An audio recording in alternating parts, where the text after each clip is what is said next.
तीन तिगाड़ा काम बिगाड़ा। तीन बहुओं के रवैये से सासू माँ बहुत परेशान थी। दरअसल बात ये थी कि तीनों बहुओं में किसी बात को लेकर अनबन हो गई थी। तब से ही तीनों एक दूसरे से मुंह फुलाए रहती थी। ना कोई सीधे मुंह किसी से बात करती, ना किसी का कहना मानती। पड़ोसी भी इस बात को जानते थे और जाने कैसे कैसे बातें भी करते। इसीलिए सासू माँ ने तीनों बहुओं को तुरंत अपने कमरे में बुलाया। मैं कई दिनों से देख रही हूँ, तुम तीनों अलग अलग सारे काम कर रही हो। ये सब नहीं चलेगा, तीनों को मिलकर ही काम करना पड़ेगा। सास की बात सुनकर एकदम से बड़ी बहू बोल उठती है। नहीं मम्मी जी, मैं इन दोनों के साथ कुछ नहीं कर सकती। मैं इस घर की बड़ी बहू हूँ, फिर भी ये मेरा कहना बिल्कुल भी नहीं मानती। अरे जेठानी जी, जानबूझकर मुझे डबल काम करवाती है आप, और छोटी मुझसे टेढ़े मुंह ही बात करती है। इन दोनों के बीच हमेशा सैंडविच बन जाती है मेरी, और मैं हमेशा आलू की तरह बीच में मसली जाती हूँ। मम्मी जी, इन दोनों को लगता है कि मैं छोटी हूँ तो इनके पैरों तले दब जाऊंगी, लेकिन नहीं, मेरा भी उतना ही अधिकार है जितना इन दोनों का है। बड़ी आई दोनों मेरी चुगली करने के लिए, मुझे क्या कम समझ रखा है। तीनों बहू एक दूसरे से बहस करने लगती है और सास दोबारा ये देखकर टेंशन में आ जाती है और सबसे कहती है, चुप हो जाओ, अब से तुम तीनों सारे काम एक साथ करोगी। आंख बंद करके एक दूसरे की बात सुनोगी। तुम तीनों इस बात को गांठ बांध लो, वरना अगली छुट्टियों में तुम्हारा अपना मायके जाना कैंसिल। सास की बातें सुनकर डर के मारे तीनों हामी भर देती हैं। जी मम्मी जी, मैं समझ गई। हाँ मम्मी जी, जैसा आप कहें। आप जो कहेंगी मैं वही करूंगी। तीनों बहू सास की बात को गांठ बांध लेती है और वादा करती है कि अब से सारे काम वो तीनों एक साथ मिलकर ही करेंगी। ये सब देखकर सास खुश हो जाती है और वहां से चली जाती है। नीचे जाकर वो देखती है कि घर में शर्मा जी आए हुए होते हैं। सास जोर से आवाज लगाकर कहती है, अरे बहू, जरा चाय बनाकर तो लाना, शर्मा जी आए हैं। सास की बात सुनकर तीनों बहू तुरंत किचन की ओर भागती है और चाय बनाना शुरू कर देती है। मुझे तो एकदम मसाले वाली कड़क चाय पसंद है, तो हम शर्मा जी के लिए मसाले वाली चाय ही बनाएंगे। अरे नहीं दीदी, गर्मी के मौसम में मसाला चाय कौन पीता है? मैं तो शर्मा जी के लिए इलायची वाली चाय ही बनाऊंगी।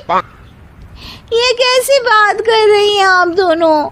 मेरी मम्मी ने सिखाया है कि मेहमान को ज्यादा दूध और शक्कर वाली चाय देनी चाहिए, वरना वो घर वालों को कंजूस समझते हैं। तो मैं तो शर्मा जी को ऐसी ही चाय दूंगी। तीनों बहुएं अपने अपने तरीके से चाय में शक्कर, मसाला, पत्ती सब डाल देती है। उबलने के बाद तीनों मिलकर चाय बाहर लेकर जाती है और शर्मा जी और सासू माँ को देती हैं। चाय पीने के बाद शर्मा जी सासू माँ को देखकर शर्मा जाते हैं और शर्मिंदा महसूस करते हैं कि आखिर उन्होंने चाय पीने के लिए हामी क्यों भरी। सासू माँ भी चाय पीना शुरू करती है और कहती हैं, अरे बहू, ये कैसी चाय बनाई है?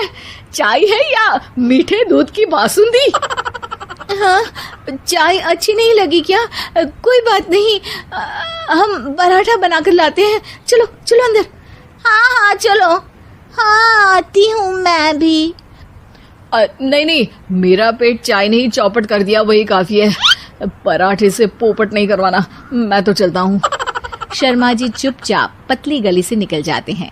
अगले दिन सास बहुओं से कहती है, अरे बहू, जाओ जाके ऊपर के गेस्ट हाउस की सफाई कर दो। कल हमारे यहाँ मेरे दूर के रिश्तेदार आने वाले हैं, तो पूरे कमरे को चमका देना, समझी?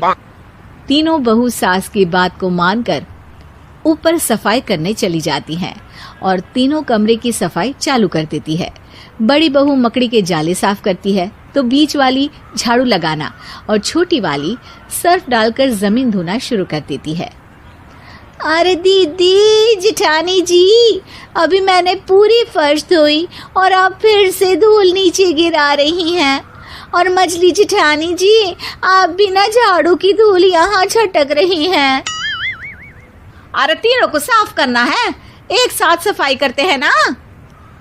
अरे वही तो, हम साथ साथ हैं, घर साफ साफ है। तीनों बहू ऐसे ही काम में उलझ जाती है और 2 घंटे तक एक ही कमरे की सफाई करती रहती है। बहुत देर से अपनी बहुओं को ना देखने के कारण सास ऊपर कमरे में उन्हें देखने जाती है, लेकिन कमरे में घुसती ही वो गीली फर्श पर फिसलने के कारण नीचे गिर जाती है। ओरी मोरी मैया, हड्डी मरोड़ के रख दी।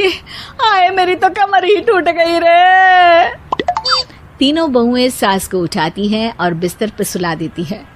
अरे मेरे हाथ पैर दर्द कर रहे हैं, दबा दो, आराम मिलेगा। हाँ जी माँ जी। अरे जी माँ जी, जी माँ जी। और तीनों बहुएं एक साथ सास के हाथ को दबाना शुरू कर देती हैं। माँ की तो चीख ही निकल जाती है और नतीजा ये होता है कि सास के बचे हुए शरीर में भी दर्द उठ जाता है। हाय राम, ये क्या कर दिया तुम तीनों ने। अरे मेरी तो किस्मत ही फूटी है कि तुम जैसी बहुएं मुझे मिली। हे भगवान, पूरे शरीर में दर्द बढ़ गया है। अब तो पता नहीं कि चल भी पाऊंगी या नहीं। माफ करो, मुझे गलती हो गई मुझसे कि तुम तीनों को एक साथ काम करने के लिए बोला। सोचा था तीनों मिलके अच्छे से काम करेगी, लेकिन बड़े बुजुर्ग सही कहते थे कि 3 तिगाड़ा काम बिगाड़ा। तुम लोगों ने ये बात ना आज साबित करके दिखा दी। तुम तीनों को तो समझाना यानी मानो भैंस के आगे बीन बजाना है। तुम्हें अकेले अकेले काम करना है ना, तो अब से तुम अकेले ही अपना अपना काम करो। तीनों बहुएं वहां से जाने लगती है। अरे कहाँ जा रही हो? आप ही ने तो कहा कि अपना अपना काम करो, तो मुझे मुल्तानी मिट्टी लगानी है।